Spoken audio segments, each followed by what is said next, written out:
ഇന്ന് നമുക്ക് simple and taste ഒരു ചിക്കൻ കറി റെസിപ്പി നോക്കിയാലോ. 1.5 കിലോ ചിക്കൻ ഉപ്പ്, മഞ്ഞൾപ്പൊടി, മുളക് പൊടി ചേർത്ത് മാരിനേറ്റ് ചെയ്ത് വെച്ചിട്ടുണ്ട്. ഒരു ചീനച്ചട്ടി എടുത്ത് അതിലോട്ട് വെളിച്ചെണ്ണ ഒഴിച്ച് പെരിഞ്ചീരകം പൊട്ടി വരുമ്പോഴേക്കും സവോള എടുക്കുന്നുണ്ട്. സവോളയും തേങ്ങാക്കൊത്തും കൂടി ഇട്ട് കൊടുത്തിട്ടുണ്ട് കേട്ടോ. ഇത് രണ്ടും ഒന്ന് വാടി വരുമ്പോഴേക്കും ഇഞ്ചി, വെളുത്തുള്ളി, പച്ചമുളക് ചതച്ചതും 2 പച്ചമുളക് കീറിയതും കറിവേപ്പില ഉപ്പും കൂടി ഇട്ട് നല്ലോണം ഒന്ന് ഇളക്കി യോജിപ്പിക്കാം. ഇതൊക്കെ ഒന്ന് വാടി വരുമ്പോഴേക്കും നിങ്ങളുടെ ആവശ്യത്തിന് എരിവിനനുസരിച്ച് മുളക് പൊടി, മഞ്ഞൾപ്പൊടി, മല്ലിപ്പൊടി, ചിക്കൻ മസാല ഇത്രയും കൂടി ഇട്ട് നല്ലോണം ഒന്ന് വാടി വന്നിട്ടുണ്ട്.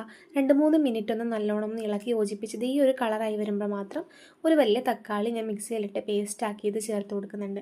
ഇനി അത് 1 മിനിറ്റ് ഒന്ന് ഇളക്കി യോജിപ്പിച്ചതിന് ശേഷം മാരിനേറ്റ് ചെയ്ത് വെച്ച ചിക്കനും കൂടി ഇട്ട് കൊടുക്കാം. ഞാനൊരു 10 മിനിറ്റോളം വെള്ളമൊന്നും ചേർക്കാതെ ഇതുപോലെ അടച്ച് വെച്ച് വേവിച്ചിട്ടുണ്ട് കേട്ടോ. ചിക്കനിൽ നിന്ന് തന്നെ ഇറങ്ങി വന്ന വെള്ളമാണത്. ഓക്കെ, ഒരു 10 മിനിറ്റോളം നമ്മളിങ്ങനെ വെച്ചിട്ടുണ്ട്. ഇനി നമുക്ക് ഗ്രേവിക്ക് ആവശ്യമായിട്ടുള്ള വെള്ളം ഒഴിച്ചു കൊടുക്കാം. തിളച്ച വെള്ളമാണ് ഒഴിച്ചു കൊടുക്കുന്നത്. ഈ വെള്ളം കൂടി ഒഴിച്ചിട്ട് നമുക്ക് അടച്ച് വെച്ച് വേവിക്കാം. നല്ലോണം വെന്ത് വരുമ്പോഴേക്കും വറുത്ത സവോള, കറിവേപ്പില, മല്ലിയില, കുരുമുളക് പൊടി, ഗരം മസാല ഇത്രയും ചേർത്ത് നല്ലോണം ഒന്ന് തിളപ്പിച്ചെടുത്ത് കഴിഞ്ഞാൽ ടേസ്റ്റി ചിക്കൻ കറി ഇവിടെ റെഡിയാണ്. എല്ലാവരും ട്രൈ ചെയ്ത് നോക്കൂ.